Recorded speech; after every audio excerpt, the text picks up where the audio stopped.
My name is Gale and I am one of Dr. Cooper's staff members.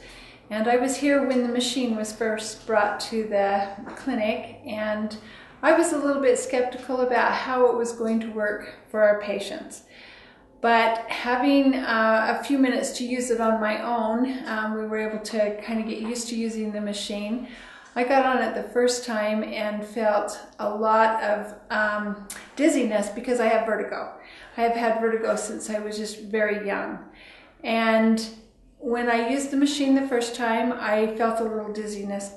Then the second time I used it, I still felt that dizziness, and I thought, well, maybe I'm not going to be able to do this. The third time I got on the machine, I was just dizzy for just a few seconds, and then it stopped. And I have not had vertigo since, and this has been about 3 months now, and I have not had any vertigo. I also decided that if it was going to do that for me, then what could it maybe do for my 90-year-old mother? And so I brought her in here. We tried her a few times on the machine. The first time we brought her over, she was unable to get into the car by herself. She has a hard time lifting her feet and getting into the car. And so I had to help her get into the car. We helped her get into the office.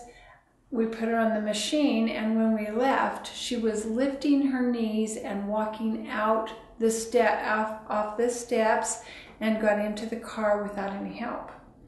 And I got her to her house. She went up 5 steps, was not in pain, which she has usually been in.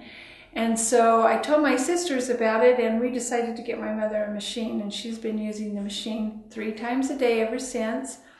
And we have not, for 10 months, we couldn't take her anywhere. She was just basically immobile. She stayed in her house and got around in her house a little bit with a walker. But in the last, about the last month, we've been able to take her out to dinner, to lunch. We took her to my house for Mother's Day. She also went to the cemetery for Memorial Day, and we made her sit down and wait for us while we were taking flowers around, and turned around, and she was walking up and down the rows with her walker, which she hasn't been able to do. Last year we set her in her chair, and she just sat there the whole time. So we're having tremendous success with her at 90. And there's just been so many other things. I have a brother that's involved. He's gotten a machine and is finding wonderful results with that. So we have a lot of family things that are happening that this machine has been well worth it.